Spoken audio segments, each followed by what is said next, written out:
नमस्कार। आज का हमारा टॉपिक कंसेप्ट फॉर्मेशन पर है।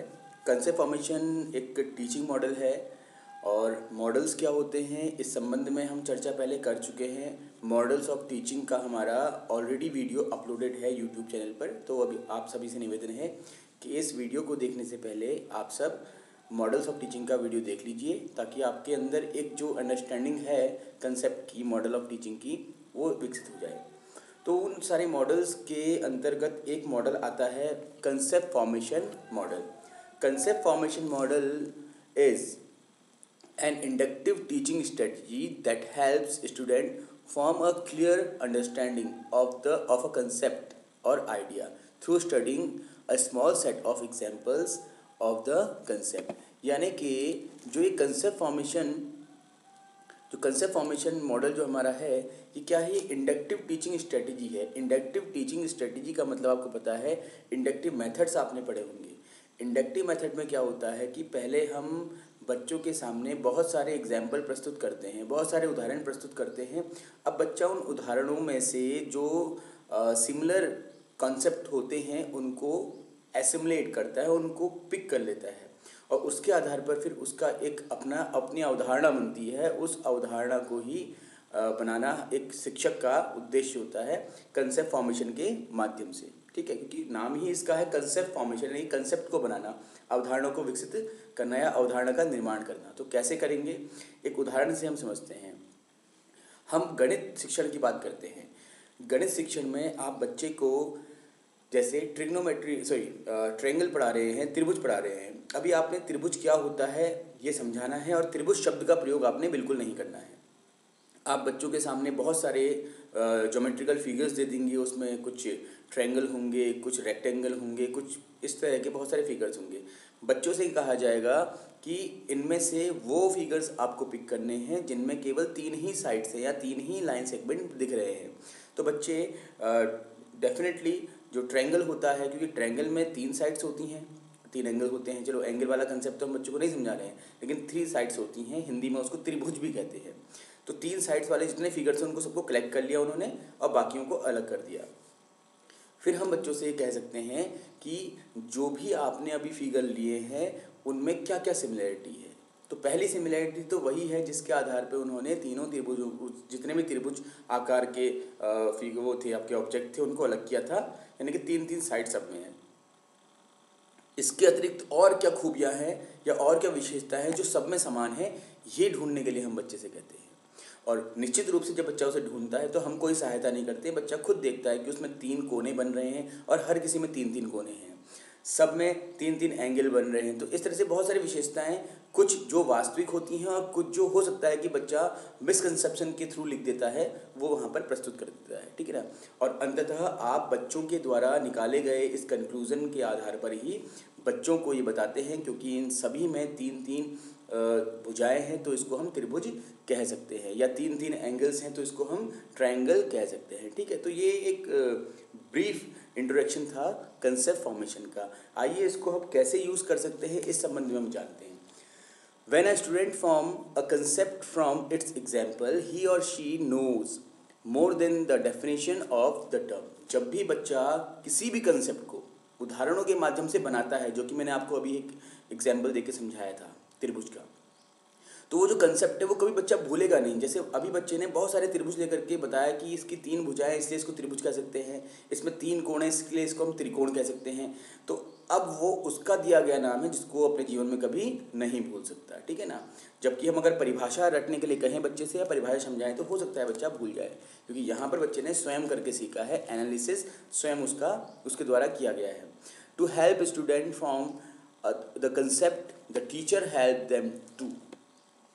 बच्चों के अंदर इस प्रकार की अवधारणा के विकास के लिए शिक्षक क्या कर सकता है? देखिए, observe critical characteristic across different examples. बच्चों को शिक्षक द्वारा यह सहयोग दिया जाएगा कि बच्चा अलग अलग जो एग्जाम्पल्स हैं उनकी जो कैरेक्टरिस्टिक्स होती है उनको ऑब्जर्व कर सके, उनका अवलोकन कर सके, उनके संबंध में कुछ अवधारणाएं बना सके। Summarise those characteristics in a definition that student themselves write. और उसके बाद वो अवधारणाएं बनाने के बाद, विशेषताएं देखने के बाद, बच्चा स्वयं अपनी भाषा में उन विशेषताओं को लिखने का प्रयास करे। Students begin by studying multiple examples of the concept to be learn. बच्चा सबसे पहले बहुत सारे एग्जाम्पल्स उसके सामने जो रखे जाते हैं उनको देखता है, उनको स्टडी करता है, उनको ऑब्जर्व करता है। Then the teacher helps them see the similarity across these example, और उसके बाद शिक्षक के सहयोग से वो विविध प्रकार के जो उदाहरण उसके सामने रखे गए हैं उनमें सिमिलैरिटीज़ को ढूंढने का प्रयास करता है, जहाँ पर शिक्षक के द्वारा कुछ कुछ हिंट दी जा सकती हैं। When these similarities are established in student's mind, they form the concept। और जब बच्चे के मस्तिष्क में इस प्रकार की सिमिलैरिटीज़ बन जाती हैं तो डेफिनेटली क्या होता है, बच्चे का जो कंसेप्ट है वो क्लियर हो जाता है।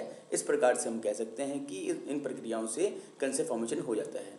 आइए जानते हैं कि टीचर इस प्रकार के मॉडल को अपने कक्ष में संचालित करने के लिए क्या क्या स्टेप्स अपनाएगा। तो टीचर प्रिपरेशन, शिक्षक की जो योजना है या फिर जो प्लानिंग है वो कैसे हो सकती है, क्या तैयारी करेगा शिक्षक।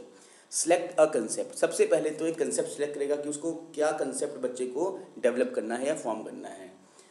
क्या वो बच्चों को ट्रिग्नोमेट्री का कंसेप्ट समझाना चाह रहा है, क्या वो बच्चों को त्रिभुज का कंसेप्ट समझाना चाह रहा है, क्या वो बच्चों को कोऑर्डिनेट ज्योमेट्री समझाना चाह रहा है, क्या वो बच्चों को, ये तो रही बात गणित के विषय की, ठीक है। लेकिन हम अगर किसी भी विषय की बात करें, आप ग्रामर पढ़ा रहे हैं, क्या बच्चों को शिक्षक नाउन की डेफिनेशन समझाना चाह रहा है, नाउन का कंसेप्ट समझाना चाह रहा है, तो क्या करेगा वो, ठीक है। तो वो करेगा list the critical characteristics of concept, जो भी कंसेप्ट वो समझाने जा रहा है उससे संबंधित जितनी भी विविध विशेषताएं होती हैं पहले उनकी सूची बनाएगा, और प्रयास ये रहेगा कि जो सूची वो बना रहा है उस सूची में लिखी गई विशेषताओं के अतिरिक्त कोई दूसरी विशेषता उस कंसेप्ट की हो ही ना। अर्थात टीचर को समग्र रूप से वहाँ पर कंप्लीट जो कैरेक्टरिस्टिक्स हैं वो डेवलप कर लेनी है। Assemble a good set of examples, और जब वो विशेषताओं का निर्माण कर लेगा, विशेषताओं की सूची बना लेगा, तो उसके बाद हर विशेषता से संबंधित जो एग्जाम्पल्स हैं, मतलब ऐसे उदाहरण प्रस्तुत करने हैं जिनमें अधिकांश जो विशेषताएं हैं उस कंसेप्ट की वो मिल जाए, ठीक है। अधिकांश का मतलब कि मैक्सिमम जितनी भी विशेषताएं हैं वो एक एग्जाम्पल के अंदर मिल जाए। तो इस तरह के वो बहुत सारे 10, 20, 30 जितना कि कक्ष में संभव हो सके उतने एग्जाम्पल प्रस्तुत करने का प्रयास कर सकता है।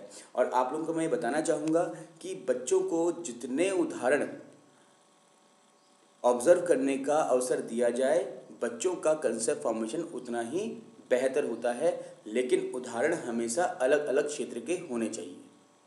मेरी बात समझ रहे हैं ना आप लोग।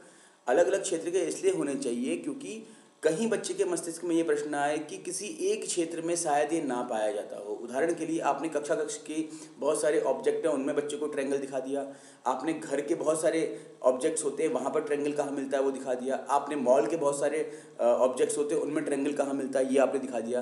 तो आपने क्या किया, बच्चा का जो वातावरण है, जो बच्चा अपने दैनिक चर्या में जिन वातावरणों में जाता है या जिनके साथ अंतःक्रिया करता है, वो सारे ही उदाहरण उसके सामने प्रस्तुत करती हैं। तो अब बच्चे के मस्तिष्क में कोई प्रश्न नहीं आएगा, ठीक है। तो इसीलिए अच्छे एग्जाम्पल्स बनाना एक शिक्षक की बहुत बड़ी खूबी होती है, और एक अच्छा शिक्षक वही होता है जिसके पास अपने किसी भी कंसेप्ट को प्रेजेंट करने के लिए वेरियस एग्जाम्पल्स होने चाहिए, विविधता होनी चाहिए एग्जाम्पल्स में। विविधता का मतलब कि अलग अलग क्षेत्र से भी होने चाहिए।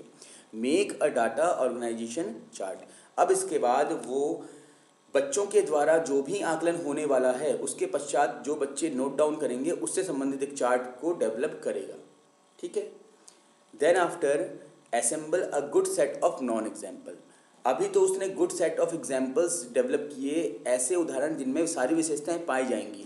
अब वो कुछ ऐसे उदाहरण भी प्रस्तुत करेगा जिनमें ये विशेषताएं ना पाई जा सके, ताकि बच्चों के अंदर समझ का विकास हुआ है ये कैसे पता चलेगा, जब बच्चा डिफ्रेंशिएट करना सीख जाएगा। आपने ब्लूम टैक्सोनॉमी पढ़ी होगी ना, उस ब्लूम टैक्सोनॉमी में एक आपका अंडरस्टैंडिंग लेवल की जो ऑब्जेक्टिव होता है उसमें डिफ्रेंशिएशन सिखाते हैं, ठीक है। तो जब सब एक जैसी चीज़ें होंगी तो बच्चा सिमिलैरिटी तो ढूंढ लेगा, लेकिन 2-4 चीज़ें अगर हम डिफरेंट कर दें वहाँ पर जो कि उस कैरेक्टरिस्टिक्स को ऑप्ट ना करती हों, तो फिर ये हमारे लिए समझना आसान हो जाएगा कि बच्चा डिफ्रेंशिएट करना शुरू कर दिया है। जैसे कि मैंने आपको जो उदाहरण बताया था उसमें बच्चा त्रिभुजों के अतिरिक्त जितनी भी आकृतियां हैं उन सबको अलग कर देता है, तो आप समझ जाते हैं कि बच्चे के अंदर समझ विकसित हो चुकी है। तो इस तरह से आज हमने कंसेप्ट फॉर्मेशन क्या होता है, क्या शिक्षक की प्रिपरेशन होती है, इसमें जाना। आगे वाले मैं वीडियो में आपको एक कंसेप्ट फॉर्मेशन का प्लान बताऊँगा, ठीक है।